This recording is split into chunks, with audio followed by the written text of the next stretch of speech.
자, 계속 이 그림들을 그리면서 내 삶의 모든 순간마다 이런 역사가 일어나게 되도록 믿음으로 취하시라는 거예요. 아멘.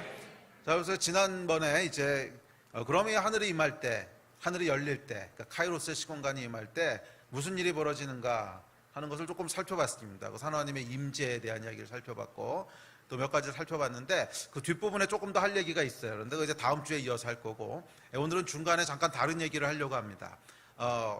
어떻게 보면 가장 중요한 얘기예요. 어떻게 보면 가장 중요한 얘기인데 어떻게 그러면 이 하늘의 문을 열 수 있는가 하는 얘기예요. 어떻게 하늘의 문을 열 수 있는가. 여러분의 삶 가운데 이 하늘의 문들이 열리기를 기대하시죠. 여러분의 삶 가운데 카이로스의 시공간이 열리기를 기대하시죠. 그렇다면 어떻게 해야 되는가 하는 이 문을 여는 것에 대한 이야기를 하려고 합니다. 어떻게 보면 이 카이로스 크로노스에 대한 이야기의 가장 중요한 핵심이 이제 오늘 메시지가 될 텐데 잘 들으시고 여러분의 삶 가운데 계속 적용하세요. 적용하는 것을 통해서 그냥 흘러가는 시간으로 냅두지 마시고 그 시간들을 잡아채세요. 잡아채셔서 하나님이 역사하시는 시간으로 만드세요. 자, 이 문에 대한 얘기를 이제 오늘 하려고 하는데 구약에서는 그 야곱부터 시작해서 사람들이 하늘의 문이라고 하는 컨셉이 있었습니다.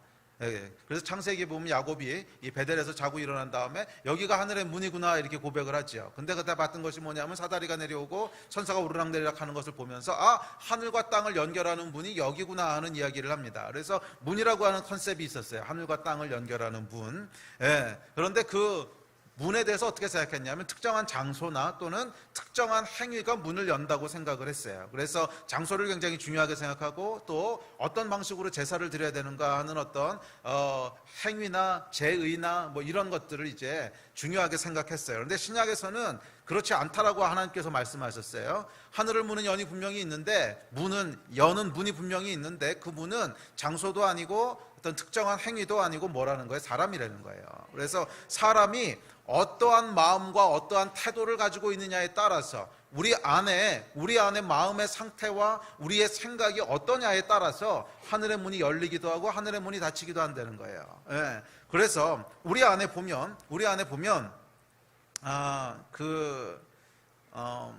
지난주에 믿음에 대한 얘기를 잠깐 했는데 믿음이 있을 때 어떤 일이 벌어지냐면 카이로스의 시공간을 움직여요. 믿음은 카이로스의 시공간을 움직이고 그래서 우리 삶 가운데 영적인 임팩트가 있게 해요. 그래서 우리 삶 가운데 보면 어떤 태도나 생각은 우리의 영을 전혀 움직이지 못하는 게 있어요.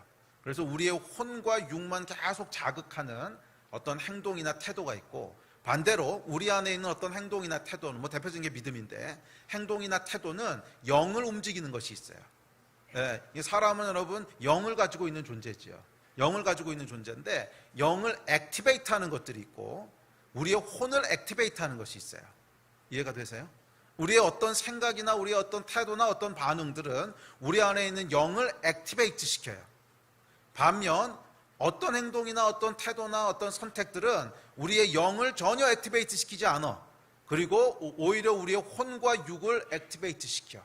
우리의 육의 어떤 기능들을 더 활성화시키고 우리의 머리를 더 빨리빨리 돌아가게 하고 이런 행동이나 태도가 있다는 거예요. 그런데 언제 카이로스의 시공간이 우리를 통해서 이 땅 가운데 열리고 임하는가 하면은 우리 안에 있는 영이 액티베이트 될 때예요. 우리 안에 있는 영적인 기능들이 액티베이트 될 때 그 액티베이트된 영적인 기능을 통해서 카이로스의 시공간이 나를 통해서 이 땅 가운데 흘러가게 되는 거예요. 근데 그렇지 않고 우리 안에 있는 영의 기능들이 전혀 액티베이트 되지 않아 오히려 혼과 육만 잔뜩 액티베이트해서 활발하게 혼육으로 살고 있어. 혼과 육으로 짐승같이 살고 있어. 그러면 거기에는 어떤 하늘의 역사도 일어나지 않는 거야. 뭐 당연하지 않겠어요? 짐승처럼 살고 있는데 거기에 무슨 하늘의 역사가 있겠냐고. 그것은 문을 다 닫아버리는 거예요. 카이로스의 시공간이 우리 안으로 전혀 흘러들어올 수가 없는 거야. 그래서 여러분의 삶 가운데 모든 삶의 순간들이 영적인 시간이 되기를 원한다면 스피리추얼 모먼트가 되기를 원한다면 우리 안에 있는 영들을 계속 액티베이트 시킬 줄 알아야 돼요. 우리 안에 있는 영들을 계속 액티베이트 시킬 줄 알아야 돼요. 우리의 영을 디액티베이트 시키는 것. 아예 그냥 죽여버리는 것 중에 대표적인 게 죄야. 죄가 들어오잖아요. 그럼 우리의 혼과 육은요, 혼과 육은 아주 활발해집니다. 아주 예민하게 혼과 육이 예민하게 발발하면서 예민하게 움직이면서 죄에 대한 것들을 누리기 시작하고 즐거워하기 시작하고, 그러면서 혼과 육이 액티베이트 돼요. 이런 상태에서는 아무런 영적인 역사도 일어나지 않습니다. 우리의 영은 그냥 완전히 죽어버려요. 그러나 아까 샘플로 말씀드렸지만 믿음이 우리 가운데 있을 때, 또 하나님의 말씀에 대한 거룩한 순종이 있을 때, 그것은 무엇을 액티베이트 시켜요? 영을 액티베이트 시켜요. 영을 액티베이트 시켜서 우리가 이 크로노스의 시공간 안에서 할 수 없는, 발견할 수 없는, 일어날 수 없는 하늘의 일들이 우리를 통해서 일어나기 시작하는 거예요. 그곳에서 하나님의 능력이 역사하기 시작하고, 하나님의 말씀이 풀어지기 시작하고, 또 하나님께서 주시는 충만함과 기쁨과 삶의 의미들이 나오기 시작하고, 이런 것들이 어디서 나오는 거예요? 우리의 영이 액티베이트 될 때. 그래서 오늘 다루려고 하는 주제는, 그렇다면 언제 영이 액티베이트 되고 언제 반대로 우리의 혼이 액티베이트 되는가? 혼이 액티베이트 된다고 하는 말은 영은 움직이지 않는다는 거야. 그래서 사람들이 쉬운 것들은 우리가 알고 있어요. 쉬운 것들은 알고 있는데, 어떤 것들은 너무 명확한 건데도 불구하고 미처 생각하지 못하고 지나가는 것들이 참 많아요. 미처 생각하지 못하고 지나가는 것들이 참 많아. 그래서 그런 태도를 계속 우리 안에 태도와 생각을 가지고 있기 때문에 영적인 역사들이 안 일어나는 거야. 그래서 여러분의 삶 가운데 혼을 액티베이트 시키는 것들, 미처 몰랐지만, 내가 미처 몰랐지만 그렇네, 성경에서 분명히 이거는 혼을 액티베이트 시킨다고 하네. 꼭 죄는 아닐 수 있어요. 죄는 아니라도 우리의 어떤 태도나 우리의 어떤 생각이 혼을 액티베이트 하는 것들이 있어. 그런 것들이 있다면 여러분 그것을 경계하셔야 돼요. 그리고 의지적으로 그것들을 몰아내셔야 돼요. 그렇지 않으면 계속 여러분은 혼적인 삶을 살게 돼 있어. 정말 영적인 삶을 살기 원한다면 영을 액티베이트 하는 것들을 계속 선택하셔야 돼요. 아멘.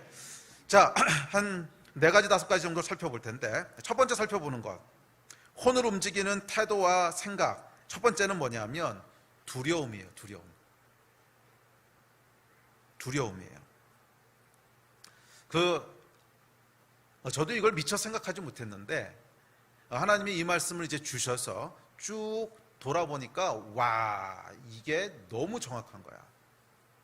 사람이 말이에요, 두려움이 동기가 돼서 뭔가를 할 때가 참 많아.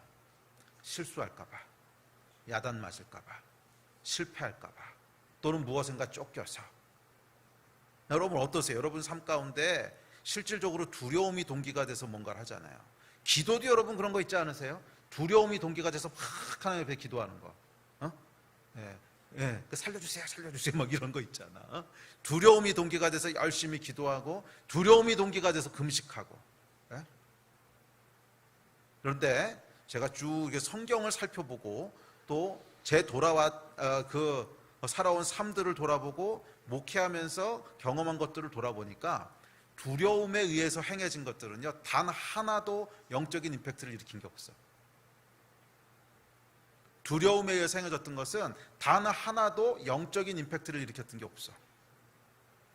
두려움은 여러분 혼을 액티베이트 시키지 절대로 우리의 영을 액티베이트 시키지 않습니다. 두려움은요, 잘 들으세요, 우리의 혼을 액티베이트 시켜요. 두려움은 우리의 혼을 액티베이트 시켜서 이 두려움을 피해 나갈 꾀를 찾게 하고, 방법을 찾게 하고, 수단을 찾게 하지 절대로 우리 영을 액티베이트 시키지 않아요. 그래서 여러분들이 영을 액티베이트 시키기 원한다면 두려움이 동기가 된 삶들에 대해서 깨어 있으셔야 돼요. 근데 많은 경우 여러분 우리가 이거를 인식하지 못해요. 그냥 급하다고 생각을 하고, 아이고 어떡하지 큰일 났네. 그래서 어떻게 보면 삶의 많은 엔진들과 동기들이 두려움에서부터 나온단 말이야. 기도도, 심지어 기도도 말이야. 예배도. 이건 여러분 아무것도 액티베이트 시키지 않아요. 이제 성경의 예들을 몇 개 찾아보겠습니다. 첫 번째 열왕기상 19장 2절부터 우리 봅시다. 시작. 이세벨이 사신을 엘리야에게 보내어 이르되, 내가 내일 이맘때에는 반드시 내 생명을 저 사람들 중 한 사람과 갖게 하리라. 그렇게 하지 아니하면 신들이 내게 벌 위에 벌을 내림이 마땅하니라 한지라. 그가 이 형편을 보고 일어나 자기의 생명을 위해 도망하여 유다에 속한 부엘세바에 이르러 자기의 사환을 그곳에 머물게 하고 자기 자신은 광야로 들어가 하룻길쯤 가서 한 로뎀 나무 아래에 앉아서 자기가 죽기를 원하여 이르되 여호와여 넉넉하오니 지금 내 생명을 거두시옵소서. 나는 내 조상들보다 낫지 못하니이다 하고. 엘리야가 말이에요, 여러분, 이 직전에 무슨 일을 하셨는지 아시죠? 구약 역사상 가장 위대한 영적인 순간을 만들어냅니다. 가장 놀라운 영적인 순간을 만들어내요. 하늘에서 불이 내렸어요, 갈멜산에. 이 불은 어디서부터 온 거예요? 하늘로부터 온 거예요. 이 불은 이 세상에 속한 불이 아니었어. 카이로스의 시공간이 열리면서 그곳에 있는 하나님의 거룩한 불이 이 땅 가운데로 임했습니다. 놀랍게 카이로스의 시공간이 이 땅 가운데 임하는 일들을 해내죠. 그런데 이 위대한 정말 대표적인, 구약에서 가장 대표적인 하늘의 문이 열리는 순간을 경험하게 했던 엘리야가 갑자기 19장에 오면 승리 직후에요, 전혀 다른 사람이 됩니다. 전혀 다른 사람이 돼서 죽여달라고 애원을 합니다. 죽여달라고 애원을 하고 아무런 영적 능력도 발휘하지 못합니다. 그냥 도망가요. 왜 그럴까요? 두려움이지, 두려움. 네? 두려움이 엘리야 안에 훅 들어오기 시작하니까 그 대단하던 엘리야도요, 아무런 영적인 임팩트를 내지 못해요. 그 대단하던 엘리야의 삶 가운데도 아무런 영적인 역사가 일어나지 않아요. 여러분, 이것이 영적인 원리예요. 우리 삶 가운데 두려움이 훅 하고 들어오는 순간이 있는데, 두려움이 훅 하고 들어오잖아요. 그러면 아무런 영적인 역사가 일어나지 않아요. 이게 여러분 영적인 원리예요.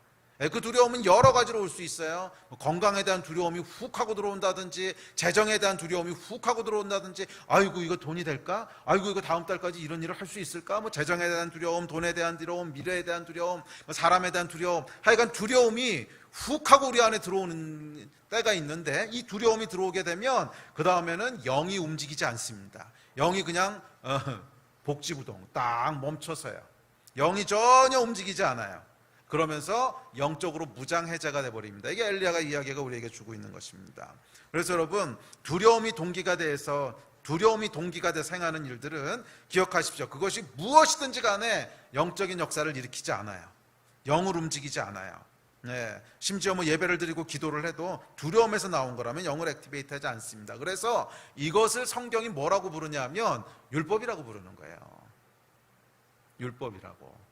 율법은 여러분 왜 지키는 것 같아요? 두려워서 지키는 거잖아. 예? 율법의 동기는 두려움이란 말이에요.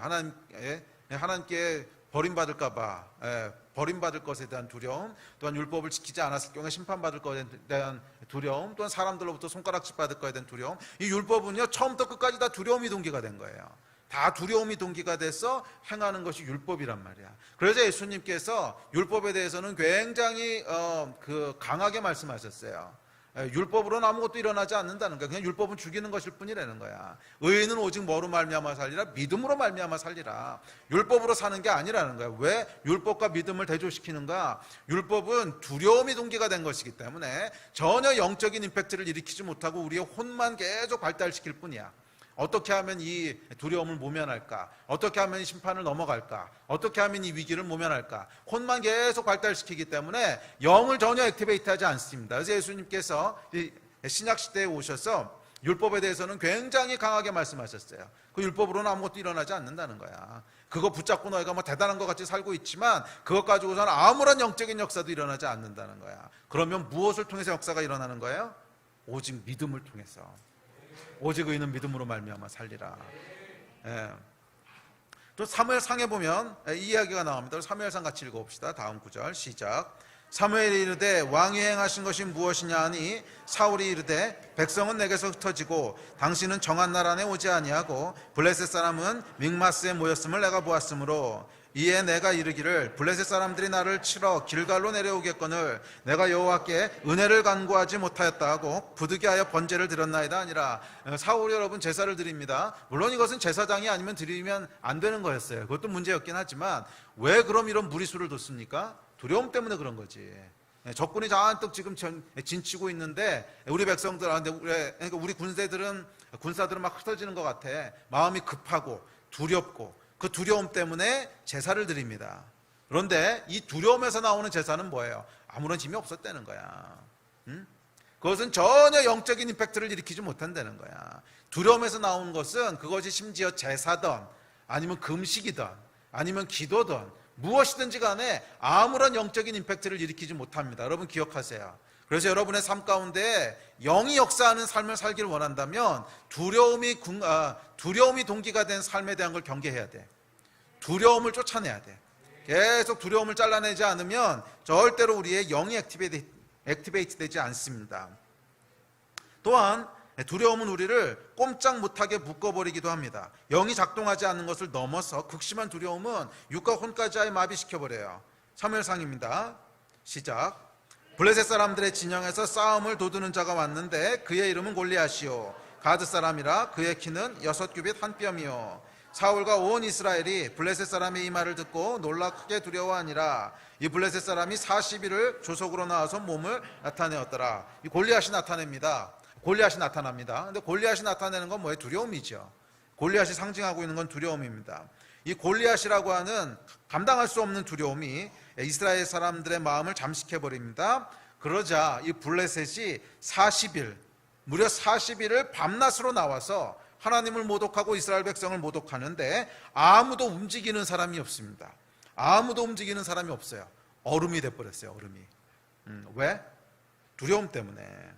이 두려움은 여러분 영을 액티베이트 시키지 못할 뿐만이 아니라 이 두려움이 어느 한계를 넘어가면 우리의 혼과 육도 그냥 마비돼 버려요. 여러분 그렇잖아요. 아주 큰 두려움이 오면 생각도 멎어버리죠. 몸도 움직이지 않습니다. 이것이 두려움이 하는 일이에요. 자, 다음 성경 구절 봅시다. 자, 시작.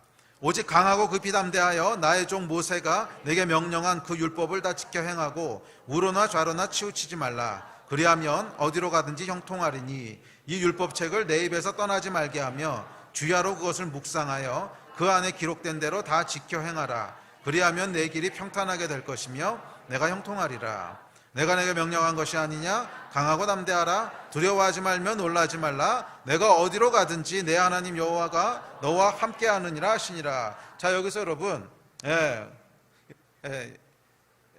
여호수아에게 하나님 말씀하십니다. 모세가 죽었어요. 그리고 가나안 전쟁이 코앞에 있습니다. 그런데 여호수아의 마음이 어땠다는 거예요? 두려웠다는 거예요. 그동안 이 민족의 수호신 같았던 모세, 또 절대적으로 의지했던 모세가 죽지요. 그럼 모든 책임이 이제 자기에게 넘어옵니다. 그런데 단순히 모세가 했던 것처럼 광야에서 서바이브만 하면 되는 것이 아니라 이제 전쟁을 치러야 됩니다. 가나안에 들어가서 전쟁을 안 해본 일이에요. 굉장한 두려움이 여호수아 안에 있었어요. 그랬더니 하나님이 그 시점에 나타나셔서 여호수아에게 말씀하시는 것이 뭐예요? 두려워하지 말라. 두려워하지 말라. 담대하라 그러시는 거예요. 왜 그러셨을까? 지금 하나님께서 영적인 일들을, 하늘이 열리는 일들을 행하시려고 하는 목전인데 여호수아를 통해서 태양이 기브온에 멈추고 달이 아얄론 골짜기에 멈추는 이 카이로스의 어마어마한 역사를 행하시려고 하는 바로 그 시점인데, 문제는 여호수아와 백성들 마음들 가운데 뭐가 있는 거예요? 두려움이 있는 거예요. 이 두려움이 있는 한 절대로 하나님의 역사가 펼쳐질 수 없다는 거야. 이 두려움이 있는 한 절대로 하나님의 카이로스의 시간이, 카이로스의 시공간이 이 크로노스의 시공간 안으로 뚫고 들어올 수가 없다는 거야. 이 두려움은 말이에요, 그 두려움이 가득하잖아. 그러면 어떤 영적인 텐션을 만들어내냐면 카이로스의 시공간을 계속 밀쳐냅니다. 계속 밀쳐내서 이게 이 안으로 들어오지 못하게 하는 거야. 그래서 하나님께서 카이로스의 시공간을 계속 밀쳐내는 이 근원이 되는 이 텐션을 일으키는 영적인 긴장감을 만들어내는 무엇을 지적하시는 거예요? 두려워하지 말라는 거예요. 두려워하지 말라는 거야. 이 두려움을 몰아내야 되는 거야. 담대해야 되는 거야. 강하고 담대해야 되는 거야. 그래야 하나님께서 그 자리에 카이로스의 시공간이 들어오게 하시고 임하게 하시고 펼쳐지게 하셔서 태양을 기브온에 멈추게 하시고 달을 아얄론 골짜기에 멈추게 하시는 이 카이로스의 위대한 역사를 일으킬 수 있는데, 그렇지 않고 두려움이 가득 우리를 이제 사로잡고 있어. 그럼 아무 일도 일어날 수가 없는 거예요. 그래서 여러분, 영을 움직이는 것은 두려움이 아닙니다. 두려움은 절대로 영을 움직이지 못해요. 어떤 경우든지. 그래서 하나님이 역사하시는 이야기들을 쭉 한번 읽어보세요. 뭐 신약이든 구약이든 이제 기드온의 이야기든 아니면 여호수아의 이야기든 아니면 뭐 병고침을 맞았던 문둥이의 이야기든 하여간 모든 이야기들을 읽어보면 그 전에 하나님께서 반드시 뭐라고 말씀하는 줄 아세요? 두려워하지 말라 그러세요. 항상 두려워하지 말라 그러세요. 두려움은 여러분 영을 움직이지 않아요. 영을 움직이지 못하게 해요. 그러면 영을 움직이는 게 뭐예요? 믿음이라는 거예요. 네? 네. 두려움을 넘어서는 믿음. 네? 하나님이 나와 함께 하시기 때문에 두려울 거 없다. 네. 내가 너와 반드시 함께 하리라. 이 믿음이 동기가 될 때 비로소 뭐가 움직이는 거예요? 영이 움직이는 거예요. 우리 안에 영이 액티베이트 되는 거예요. 그리고 그 영이 액티베이트 돼야 하늘의 문이 열리고 카이로스의 시공간이 우리를 통해서 들어오고 퍼져가게 되는 거예요. 믿음이에요. 믿음. 두려움이 아니라 믿음이란 말이야. 두려움은 혼을 액티베이트 시키고 믿음은 뭐를 액티베이트 시켜요? 영을 액티베이트 시켜요. 예. 믿음의 이야기들을 살펴봅시다. 엘리야의 이야기도 마찬가지입니다. 가뭄으로 인해서 죽음의 두려움 앞에 섰던 사르밧 과부에게 엘리야가 찾아가서 이렇게 얘기합니다. 같이 읽어봅시다. 시작. 엘리야가 그에게 이르되 두려워하지 말고 가서 내 말대로 하려니와 먼저 그것으로 나를 위하여 작은 떡 한 개를 만들어 내게로 가져오고 그 후에 너와 내 아들을 위하여 만들라. 이스라엘 하나님 여호와의 말씀이 나 여호와가 비를 지면에 내리는 날까지 그 통에 가루가 떨어지지 아니하고 그 병에 기름이 없어지지 아니하리라 하셨느니라. 그가 가서 엘리야의 말대로 하였더니 그와 엘리야와 그의 식구가 여러 날 먹었으니. 여러분 이거 뭐예요? 통에 가루하고 기름에 기름통이 떨어지지 않았어. 무슨 얘기예요? 그 통과 기름 그 병에 카이로스의 시공간이 열린 거야. 그 크로노스의 원리로는 설명이 안 되잖아요. 이게 그 통에 가루를 먹었는데 어떻게 계속 생기겠어? 기름을 다 썼는데 어떻게 계속 생기겠어? 이게 어디서 나타나겠어요? 불가능한 일이거든. 그런데 카이로스의 시공간이 거기에 임했을 때 위로부터 계속 가루가 공급됐고 계속 기름이 공급됐습니다. 그런데 이 역사가 일어나기 전에 엘리야가 뭐라 그랬나 보세요. 근데 뭐라 그랬어요? 두려워하지 말라 그래요. 두려워하지 말라. 왜? 두려움 가운데 영의 역사가 일어나지 않기 때문에. 그래서 여러분 영이 움직이기 전에는 반드시 먼저 선행돼야 될 것이 있는데 그것은 두려움을 몰아내는 겁니다. 어떻게? 믿음으로. 네? 그래서 여러분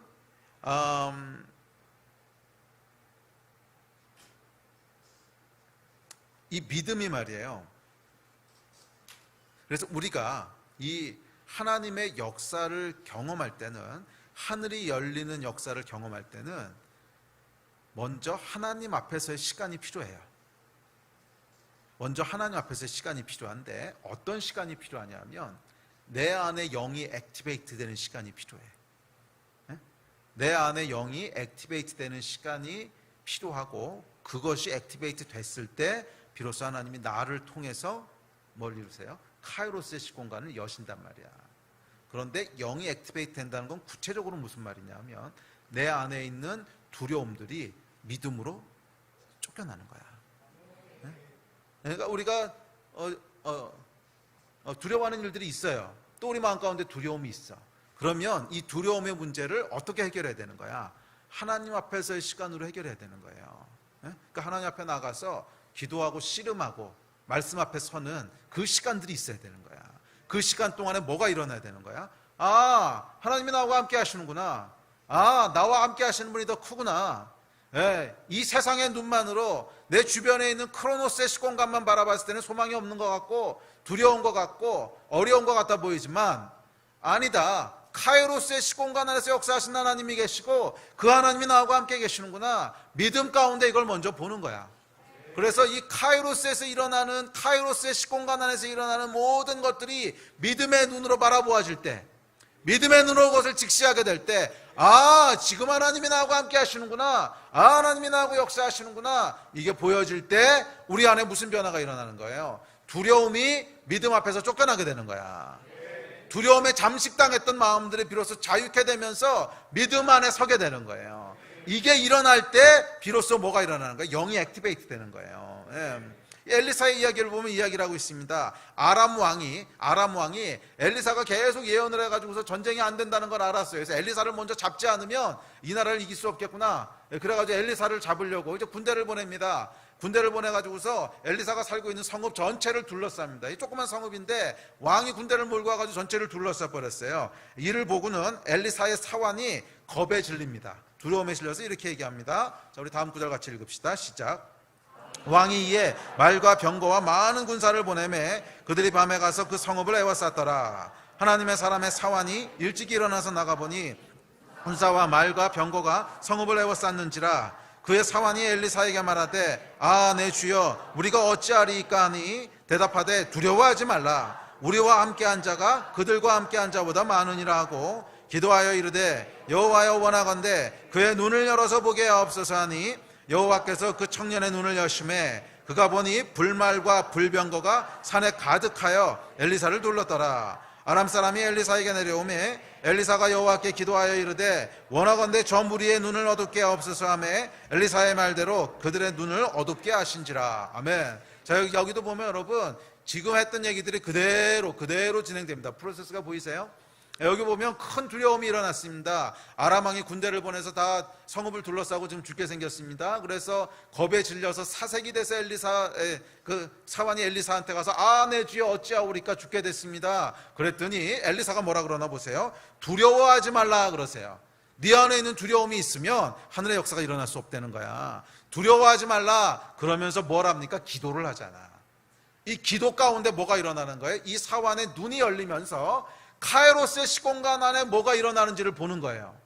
내가 살아가는 크로노스의 시공간 안에서는 소망이 없어. 이 조그만 고울이 군대에 둘러싸여서 경찰 몇 명이 잡으러 온 것도 아니고 군대가 잡으러 왔어. 큰 두려움과 절망과 소망 없는 그런 상황이었는데 기도 가운데 눈이 열리면서 카이로스의 시공간 안에서 무슨 일이 일어나는지를 보게 됩니다. 거기에는 불말과 불병거가 있는 거야.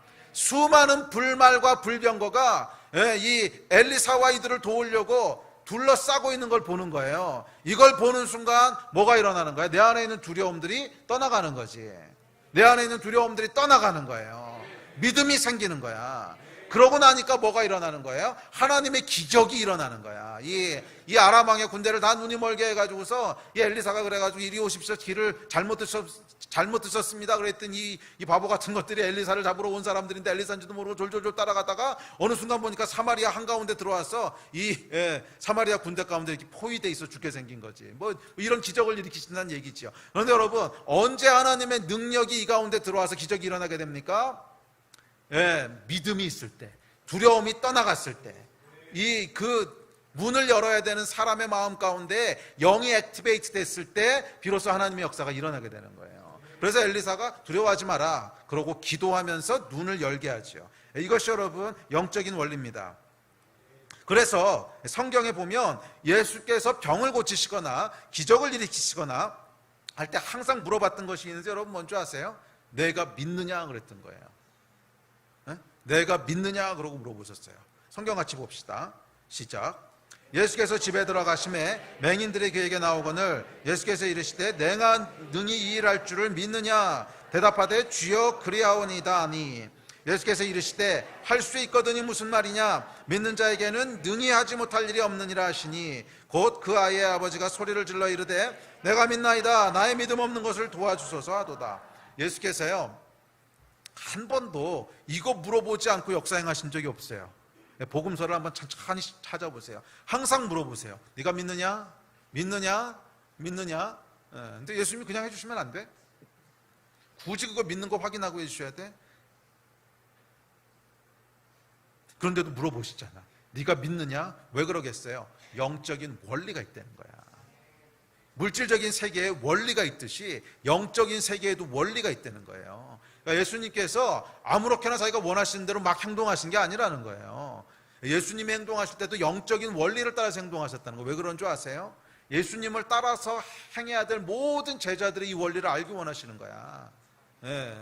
물론 예수님께서는 우주를 창조하신 주인이시고 카이로스의 시공간을 만드신 분이시기 때문에 그거 무시하고도 일하려면 일하실 수 있으실 거예요. 그런데 그렇게 안 하시고 영적인 세계의 원리를 쫓아서 하셨어요. 왜냐하면 예수님을 따라올 모든 제자들이 그 원리를 통해서 살아야 되니까. 영적인 원리가 뭐예요? 믿을 때 역사가 일어난다는 거야.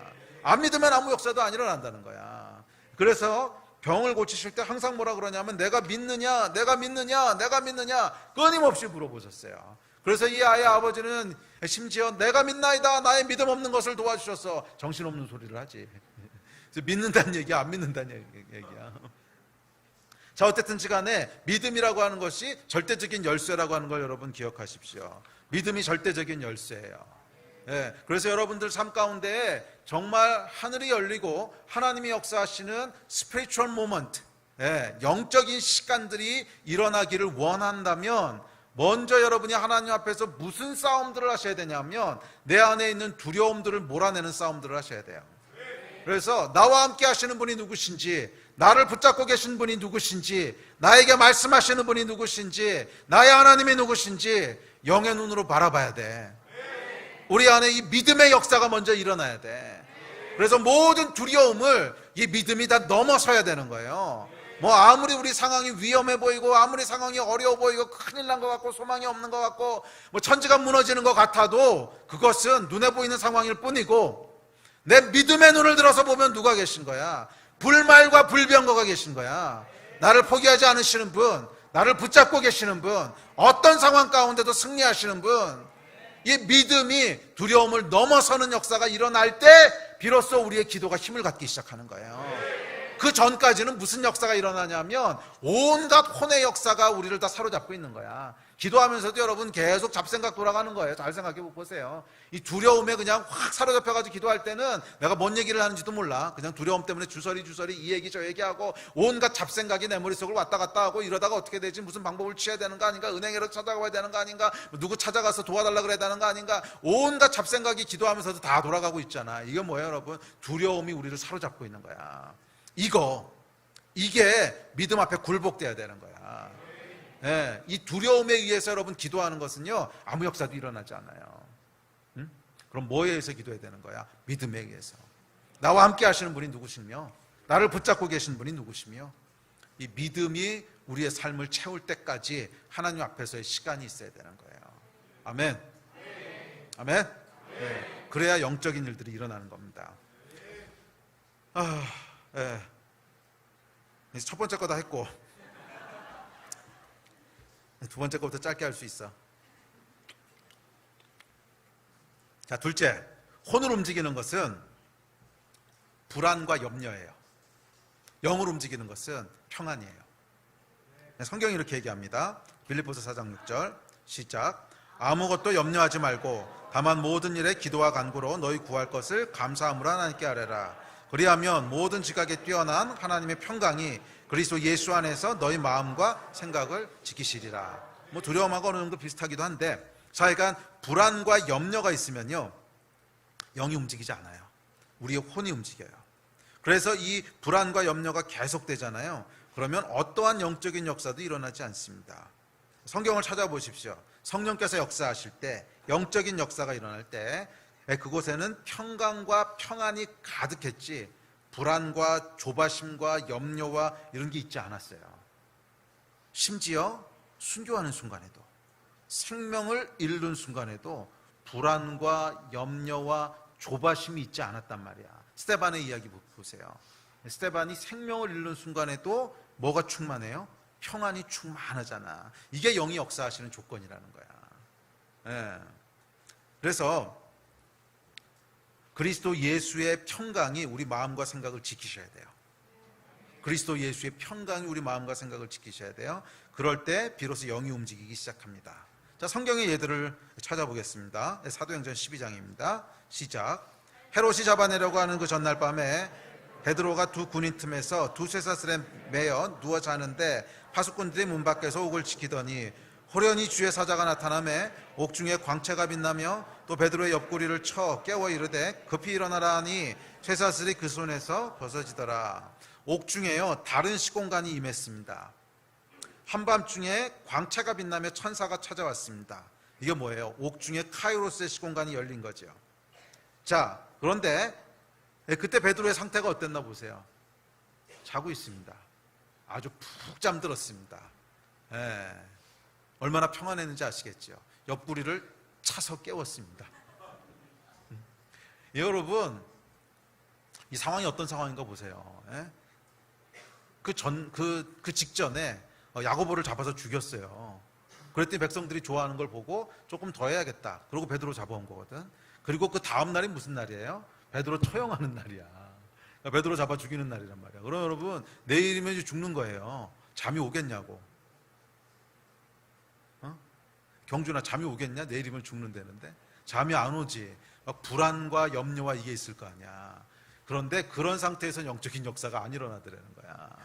그럼 뭐가 임한 거예요? 평강이 임한 거예요. 그리스도의 평강이 너희 마음과 생각을 지키시리라.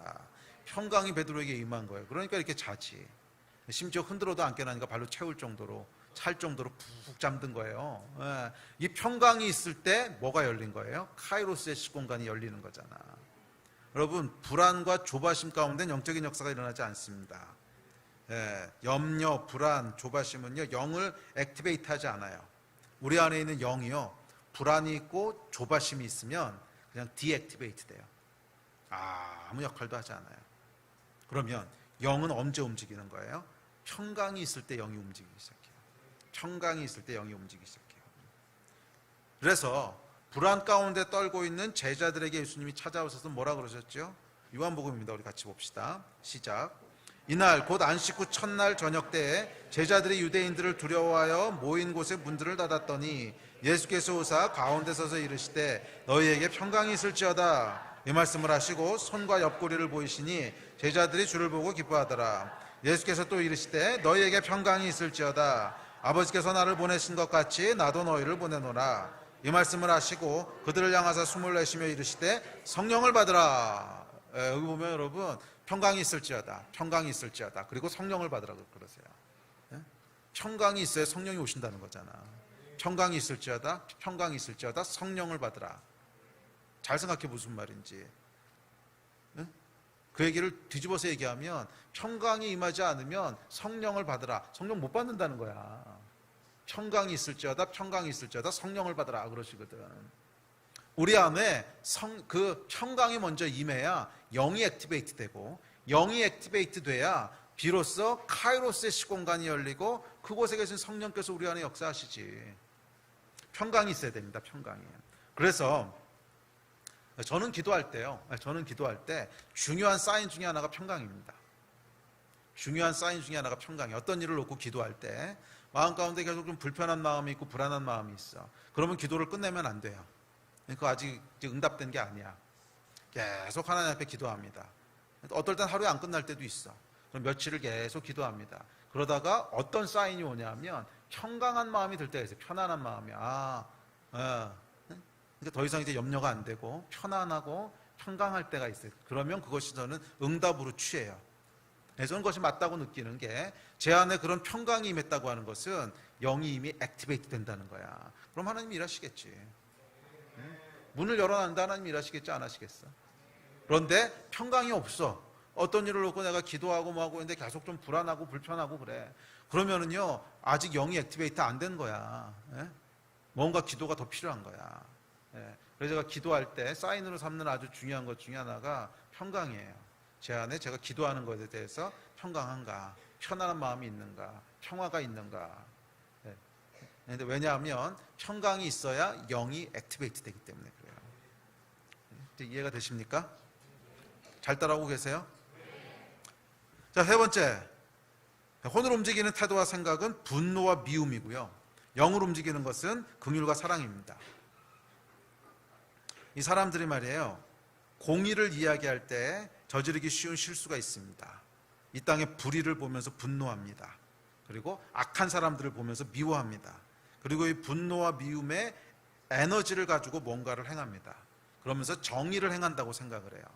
아니요, 여러분, 이것은 혼과 육으로 행하는 일이지 영이 액티베이트 되진 않아요. 그리스도인은 절대 그렇게 움직이면 안 돼요. 아무리 하나님의 공의에 대해서 이야기할 때도 죄는 미워해요. 죄는 미워하지만 사람에 대해서는 어떻게 해야 돼요? 끊임없이 긍휼과 사랑의 마음이 있어야 영이 액티베이트 되는 거예요. 예. 그래서 이 크리스찬들이 특별히 이 사회 정의라든지 어떤 공의의 문제를 다루다 보면 많이들 실수해요. 많이들 실수하는 게 어떤 분노와 미움을 가지고 그 일들을 해나가면서 그것을 영적인 일이라고 생각을 해. 아니 여러분, 그건 절대 영적인 일이 아닙니다. 그건 혼적인 일이고 그냥 우리의 혼만 액티베이트 시키는 거지 절대로 영을 액티베이트 시키지 않아요. 우리의 영이 액티베이트 되려면 그런 제도와 그런 어떤 죄에 대해서는 우리가 분노할 수 있고 미워해야 돼요. 예? 이건 예수님도 그렇게 하셨어요. 예수님도 성전에서 화내시고 분노하셨잖아. 그런 죄와 시스템과 이거에 대해서 미워할 수 있지만 분노해야 하지만 사람에 대해서는 그렇게 하면 안 된다는 거예요. 사람에 대해서는 끊임없이 긍휼과 사랑의 마음으로 일할 때 영이 액티베이트 됩니다. 아멘. 예. 그래서 스데반의 예를 봅시다. 사도행전 7장입니다. 시작. 그 전에 모세 예를 먼저 봅시다. 모세. 민수기 20장입니다. 시작. 모세와 아론이 회중을 그 반석 앞에 모으고 모세가 그들에게 이르되 반역한 너희여 들으라. 우리가 너희를 위하여 이 반석에서 물을 내려 하고 모세가 그의 손을 들어 그의 지팡이로 반석을 2번 치니 물이 많이 솟아나므로 회중과 그들이 짐승이 마시니라. 여호와께서 모세와 아론에게 이르시되 너희가 나를 믿지 아니하고 이스라엘 자손의 목전에서 내 거룩함을 나타내지 아니한 거로 너희는 이 회중을 내가 그들에게 준 땅으로 인도하여 드리지 못하니라 하시니라. 자 여러분, 모세의 문제가 뭐였어요? 분명히 하나님이 명하신 일을 행했거든. 분명히 하나님이 명하신 일을 행했는데 뭘로 행한 거예요? 짜증나서 행한 거야. 그런 거잖아요. 분노로 행한 거야. 너희가 아직도 못 알아듣냐? 에이 쾅쾅. 그랬더니 물은 나왔어. 물은 나왔는데 하나님께서 옳지 않다 그러신 거야. 잘못된 동기였다는 거야. 분노로 일하면 안 된다는 거야. 아시겠어요? 스데반의 예입니다. 다음 시작. 스데반이 성령 충만하여 하늘을 우러러 주목하여 하나님의 영광과 및 예수께서 하나님 우편에 서신 것을 보고 말하되 보라 하늘이 열리고 인자가 하나님 우편에 서신 것을 보노라 한데 그들이 돌로 스데반을 치니 스데반이 부르짖어 이르되 주 예수여 내 영혼을 받으시옵소서 하고 무릎을 꿇고 크게 불러 이르되 주여 이 죄를 그들에게 돌리지 마옵소서 이 말을 하고 자니라. 이 스데반이 순교할 때요 분명히 하늘이 열렸습니다. 그래서 하나님의 보좌와 그 옆에 서신 예수 그리스도를 보는데 자 이때 스데반의 영을 액티베이트한 게 뭐예요? 무엇이 스데반의 영을 액티베이트해서 하늘을 열었어요? 긍휼과 사랑이지. 자기를 죽이는 자들에 대해서조차도 긍휼히 여기고 사랑하는 이 마음과 태도가 영을 액티베이트한 거죠. 그래서 하늘을 열지요. 아시겠어요? 자, 네 번째 성경 구절 먼저 봅시다. 민수기하고 로마서 말씀인데 시작. 하나님은 사람이 아니시니 거짓말을 하지 않으시고 인생이 아니시니 후회가 없으시도다. 어찌 그 말씀하신 바를 행하지 아니하시며 하신 말씀을 실행하지 않으시랴. 하나님의 은사가 부르시면은 후회하심이 없느니라. 자 이게 여러분 뭐냐면 이 카이로스의 시공간 안에는요 후회라는 개념이 없다는 거예요. 카이로스의 시공간 안에는 후회한다 이런 개념이 없다는 거야. 네? 하나님이 하시는 일에는 후회하심이 없다는 거야.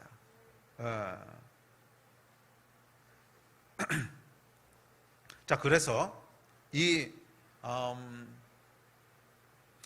기도할 때 특별히 여러분 주의하셔야 될 게 정죄하는 기도들 있죠. 그때 내가 이렇게 했으면 안 되는데, 내가 과거에 이렇게 하는 게 아니었는데, 저 사람이 그때 이렇게 해서 이렇게 됐어. 자기에 대한 거든지 딴 사람에 대해서든지 정죄하고 후회하는 거. 뭐 후회하는 게 정죄하는 거지 사실은. 후회하고 정죄하는 거. 이거는요 영을 액티베이트하지 않는다는 거예요. 그러면 영을 액티베이트하는 건 뭐예요? 사실은 소망하는 거예요. 소망. 그러니까 기도에도 말이에요. 기도 중에도 전혀 영을 액티베이트하지 못하는 기도가 있고 영을 액티베이트하는 기도가 있는데 영을 액티베이트하지 못하는 기도는 어떤 거냐면 과거지향적인 기도야.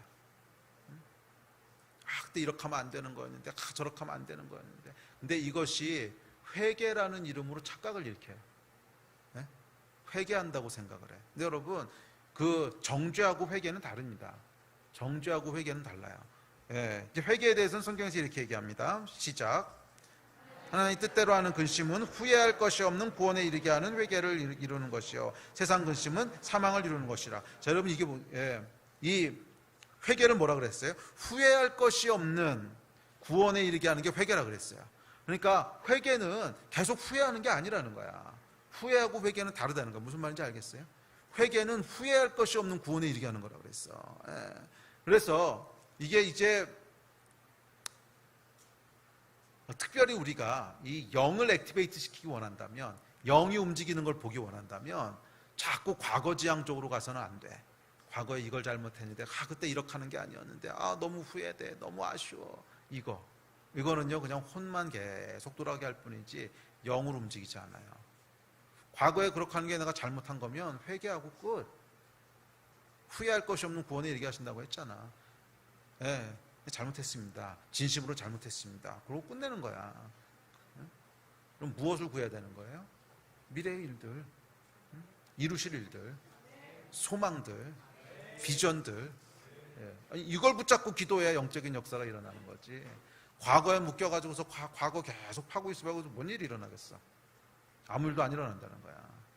과거에 여러분들이 무슨 짓을 했던, 무슨 실수를 했던, 사람들이 무엇을 했든지 간에 그것은 그냥 하나님 앞에서 정리하고 그냥 흘려보내. 그거 계속 붙잡고 있으면은 크로노스의 시공간 안에 갇혀버리는 거야. 카이로스의 시공간 안에는 후회가 없다 그랬어. 근데 우리 안에 후회가 가득하잖아요. 그럼 앞에서 그 두려움 얘기했듯이 이 후회라고 하는 속성이 후회할 것이 없는 것이 카이로스거든. 카이로스의 시공간이 임하려고 하는데 후회가 가득해. 그럼 이게 어떻게 임하겠어? 카이로스는 후회할 것이 없는 공간인데 계속 밀어내는 거야. 내려와도 밀어내고 내려와도 밀어내고 아무 역사가 안 일어나는 거지. 후회를 싹 떠나보내야 돼요. 혹시 여러분 가운데 어떤 미련이 있거나 후회가 있거나 정죄가 있거나 쓴뿌리가 있다면 오늘 예수 이름 명언에 다 끊어질지어다. 그렇게 해서는 영적인 역사가 안 일어나요. 다 끊어질지어다. 과거는 다 지나간 거야. 아멘? 과거는 다 지나간 거야. 그거 붙잡고 있어봐야 아무 일도 안 일어나. 아멘? 그럼 무엇을 붙잡아야 되는 거예요? 소망을 붙잡아야 되는 거지. 과거를 붙잡아봐야 아무 일도 안 일어나고 무엇을 붙잡아야 된다고? 소망을 붙잡아야 되는 거야. 하나님이 일하실 거라는 소망, 하나님이 일하실 거라고 하는 비전, 이 소망과 비전을 딱 붙잡아야 거기서 영이 액티베이트 되는 거지. 과거를 계속 붙잡고 있어봐야 아무 일도 일어나지 않아요. 아멘? 그냥 과거는 그냥 될 수 있으면 빨리 흘려보내. 내가 실수한 것도 어떡하라고 실수했는데 이미. 죄 지었으면 하나님 회개하고 죽을 죄를 졌습니다. 다시 안 그러겠습니다. 안 죽이셔. 그냥 죄를 졌습니다. 잘못했습니다. 그러고 그냥 흘려보내야지. 그거 언제까지 붙잡고 있겠냐고. 영을 액티베이트 시키는 기도는 정죄하고 후회하는 기도가 아니야. 영을 액티베이트 하는 기도는 미래지향적인 기도야. 소망에 대한 기도라고. 하나님이 행하실 거에 대한 기대라고. 이렇게 기도해야 하나님의 역사가 일어나는 거예요. 아멘. 자, 다섯 번째, 불순종은 죄는 영을 움직이지 못하게 하고 순종은 영을 액티베이트 합니다. 이건 너무 당연한 거라서 그냥 빨리 넘어가겠습니다. 이 구절은 넘어갈게요. 그 다음 넘어갑시다. 이 순종할 때 여러분 영이 액티베이트 됩니다. 하나님의 말씀에 순종할 때 영이 액티베이트 돼요. 이 기도원에게 하나님 말씀하셨어요. 300명을 가지고 치라고 말씀하시죠. 이게 사실 말이 안 되고 두렵고 참 힘든 일이었는데 결국 어떻게 해요? 기도원이 순종합니다. 순종했을 때 하나님께서 300명으로 수십만 명을 무찌르는 말이 안 되는 기적을 일으키시죠. 카이로스의 시공간이 임한 거지. 언제 그런 거예요? 순종할 때. 반대로 불순종하면 어떻게 됩니까? 그냥 영은 다 디액티베이트 되는 거야. 그리고 혼과 육만 살아남는 거예요. 자, 마지막 여섯 번째, 예배팀 나오십시오. 여섯 번째, 부정적인 생각들에 기초한 기도는요 영의 역사를 일으키지 못합니다. 이게 이제 결국은 종합적인 건데, 긍정적인 생각에 기초한 기도가 영을 움직입니다. 부정적인 생각에 기초한다고 하는 이런 거예요. 안 될 거야, 이런 생각. 안 될 거야. 이런 문제가 일어나면 어떻게 하지? 그 사람이 기도한다고 정말 바뀔까?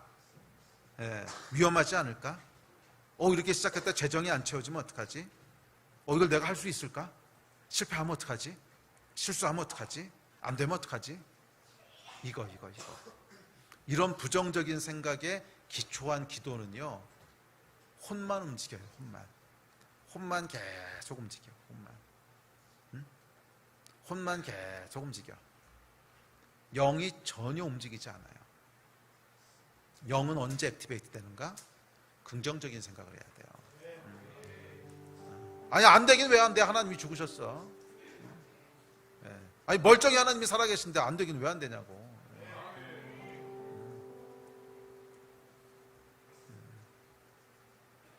이 믿음이 있어야 되는 거야.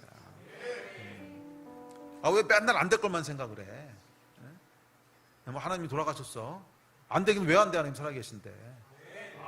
그 생각을 가지고 해야 되는 거지.